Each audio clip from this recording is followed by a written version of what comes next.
जय माता दी, जय महाकाल। कैसे हो सभी बच्चे? उम्मीद है आप लोग माँ काली की कृपा से बढ़िया होंगे और माँ दुर्गा काली का आशीर्वाद आपके ऊपर, आपके पूरे परिवार के ऊपर बना होगा। जय माता दी, हर हर महादेव। आप माँ भगवती की कृपा से खुश रहें और माँ का आशीर्वाद आप पर और आपके पूरे परिवार के ऊपर बना रहे। आपका स्वागत है माँ दक्षिणेश्वरी काली, काली घाट वाली, वैष्णो दरबार, निहाल भैया भगत चैनल में, जहाँ पर जो है लोगों के हर प्रकार के सवाल के जवाब ऑनलाइन पूछा की जाती हैं। संकट वगैरह, चाहे नौकरी से लेके किसी भी पारिवारिक जीवन में किसी भी प्रकार की समस्या है, वो समस्या जो है दरबार में दूर की जाती हैं। ठीक है, ये तो आपको पता ही होगा, है ना। तो आज की जानकारी हम जो है शुरू करते हैं। आज की जानकारी जो है, क्या आपका भी संकल्प बार बार में टूट जाता है? आपकी भी साधना खराब हो जाती है? आपकी जो है साधना में विघ्न आता है बहुत ज़्यादा? ऐसा क्यों होता है? आज की जानकारी हम इसी पे लेके आए हैं आप लोगों के लिए। तो आप लोग जो है वीडियो को लाइक करें, चैनल को सब्सक्राइब करें, ताकि मैं आपके लिए ऐसी ही साधना रिलेटेड भक्ति से जुड़ी हुई चीज़ें लेके आता रहूं। ज़्यादा से ज़्यादा लाइक एंड सब्सक्राइब करें इस वीडियो को। आप, मुझे भरोसा है कि आप ज़रूर लाइक करेंगे। लाइक से क्या होता है ना, मैं आपके लिए ऐसी वीडियो लाने के लिए मोटिवेशन आप मेरे जो है अंदर बना देता है। ठीक है, देखिए, साधना का अर्थ होता है कि अपने आप को साधना भक्ति पूजा एक तरह से साधना करना बहुत ज़रूरी है। अगर व्यक्ति साधना नहीं करेगा तो सधेगा कैसे? भगवान, देवी देवता, राक्षस, किन्नर, गंधर्व, इस दुनिया में कोई भी थे, बाकी इस कलयुग में भी कुछ साधक ऐसे हैं जिन लोगों ने साधना के दौरान ही बहुत कुछ पाया है। ठीक है, चाहे कोई भी हो, बहुत सारे लोग हैं जिन लोगों ने साधना के दौरान ही बहुत सारी चीज़ें पाई हैं, और ये बात तो आपको भी पता ही होगी, है ना। चाहे कितने भी लोग हैं।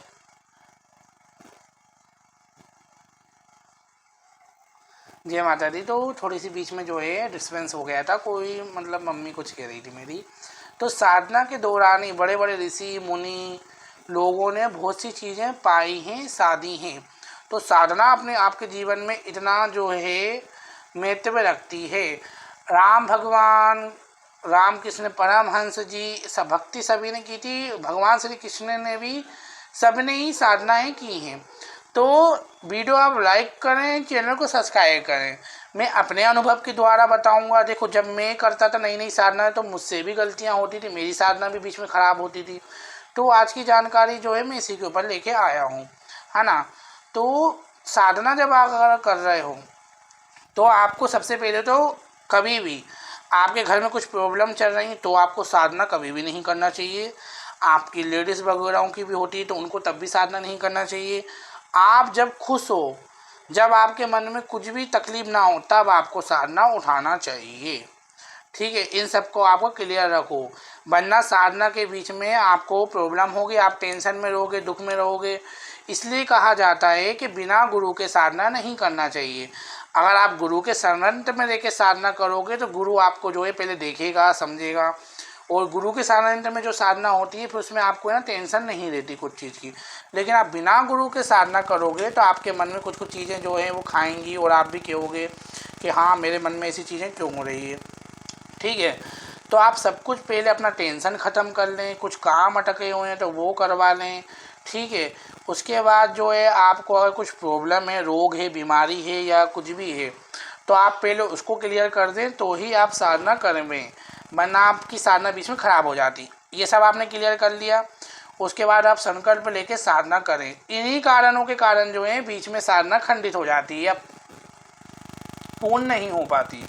बहुत से बच्चों के, जैसे मेरे शिष्य भी हैं, मैं शिष्यों को भी यही समझाता हूँ ग्रुप में कि देखो, ये सब आपकी चीज़ें क्लियर होना चाहिए तभी आप साधना कर सको। ठीक है, और उसके बाद अगर आपको ये सब चीज़ें क्लियर नहीं हैं तो आपको क्या करना है, ये भी मैं आपको बता देता हूँ। साधना के बीच में जो है आपको कभी भी नियमों का उल्लंघन नहीं करना। जैसे बाहर का बहुत से लोग खाते हैं और ब्रह्मचर्य तोड़ लेते हैं अपना, बहुत से बच्चे ऐसे होते हैं, है ना। बहुत सारे बच्चों को प्रॉब्लम होती हैं, या वो है ना कुछ गंदा बुरा बोल देते हैं, तो इससे भी कई बार क्या होती है, आपकी साधना में विघ्न आ जाता है और आप जो है फिर परेशान हो जाते हो, और आप कहते हो कि मेरी साधना सफल क्यों नहीं हो रही, मेरी साधना सफल क्यों नहीं हो रही है। फिर ये चीज़ें भी कई बार बीच में आ जाती हैं। उसके बाद फर्स्ट एंड एक चीज़ और मैं आपको बता देता हूँ। ठीक है, आपके घर के माहौल से भी कई बार आपकी साधना खराब हो जाती है। इसलिए कहते हैं कि साधना जो है हमेशा एकांत में एक कमरे में करना चाहिए। तो ये चीज़ें मैंने आपको क्लियर कर दी, इतने डिटेल में मैं आपको समझा रहा हूँ, ठीक है। ये मैं अपने अनुभव के द्वारा बता रहा हूँ और मेरे साधक जो है उनके अनुभव के द्वारा मैं आपको बता रहा हूँ। ये चीज़ों के कारण ही साधना खराब होती है। उसके बाद साधना में जो है जैसे कुछ बच्चे हैं मतलब मेरे से भी कम एज के हैं जो भक्ति लाइन में माँ भगवती कृपा से आ रहे हैं, ठीक है। माँ भगवती कृपा से भक्ति लाइन में आ रहे हैं और दरबार की सेवा भी करते हैं बच्चे, जो भोग सेवा चलती है या ये चलते हैं। तो दान पुण्य से भी साधना में आपको है ना लाभ होता है कई बार, ये मैं आपको बता दूं। अब जो लोग कहते हैं ना कि दान क्या होता है, आप दरबार में सेवा करवाते हो ना, किसी भी दरबार में लग के अपनी क्षमता के अनुसार आप अपने में से थोड़ा सा हिस्सा बचा के, ठीक है, अगर भगवान में लगाते हो ना तो भी भगवान आपकी रक्षा करता है। ये दान पुण्य भी बहुत महत्व होता है। गुप्त दान अगर आप बोलोगे तो मैं दान के ऊपर भी वीडियो बना दूंगा, दान कितने प्रकार के होते हैं, दान क्यों करा जाता है, ऐसा वैसा मैं इसके ऊपर भी बना दूंगा, ठीक है, आप अगर बोलोगे तो इससे भी आपकी साधना का तपोबल बढ़ता है, समझे आप। तो ये चीज़ मैं आपको बता रहा था, तो आप ध्यान से अब सुने आगे की जानकारी। तो इन चीज़ों को क्लियर कर लें, वरना आपकी साधना में बीच में विघ्न आ जाता है, यही कारण बहुत बार होते हैं, ठीक है। तो उम्मीद है आपको समझ में आई होगी जानकारी, मैंने शुद्ध हिंदी में आपको समझाई। उसके बाद ही आप साधना में घुसें, ठीक है। उसके बाद अगर आप साधना करते हो तो आपकी साधना में कोई विघ्न नहीं आता है। अब मैं आपको एक चीज़ और बता दूं, आजकल के बच्चों के हिसाब से, जैसे कोई शिष्य भी है उनके साथ, अब बहुत से बच्चों की साधना ख़राब हो जाती, तो मुझे मैसेज करते हैं, भैया मेरी साधना ख़राब हो गई, ऐसा क्यों हुआ, है ना, मेरा ब्रह्मचर्य टूट गया। तो उनकी चीज़ें पता लगती है कि बच्चे मोबाइल में जो हैं क्या क्या करते हैं आजकल, तो आपको पता ही है। तो साधना के वक्त में मोबाइल में भी आपको मोबाइल टीवी, आपको दोस्तों के साथ नहीं रहना, कुछ ऐसे माहौल में नहीं रहना, जैसे बड़े लोग हैं तो उनके भी होते हैं कुछ माहौल, उसमें जो है आपको मोबाइल या मावल से भी दूर होना रहता है, तभी कहते हैं कि साधना नहीं करना। अब अगर आपका दिमाग जो चीज़ सोचेगा तो साधना तो आपको ख़राब होनी है।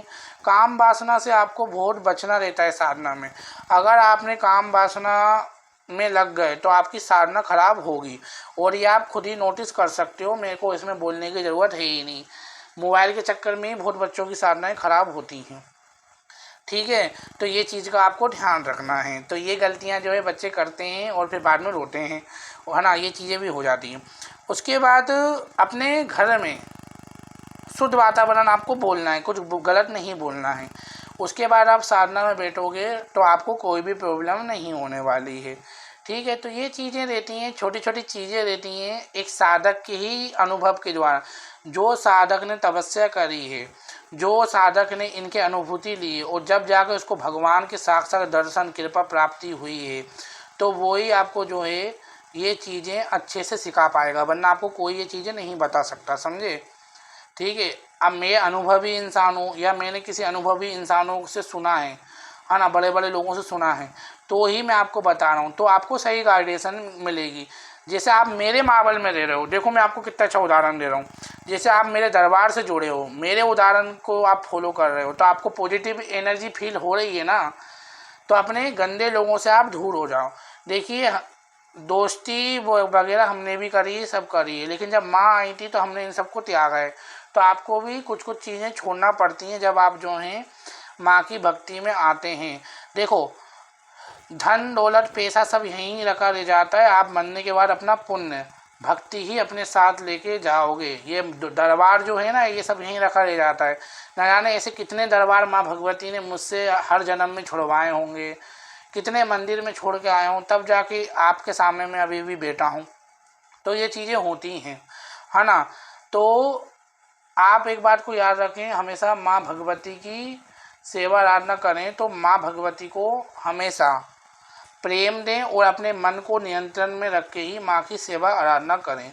तो ये जानकारी मैं आपको देने आया था, और जो भी बुलवाती हैं माँ ही बुलवाती हैं। आपको जानकारी पसंद आई होगी तो आप वीडियो को लाइक एंड सब्सक्राइब जरूर करें। जय माता दी, है ना।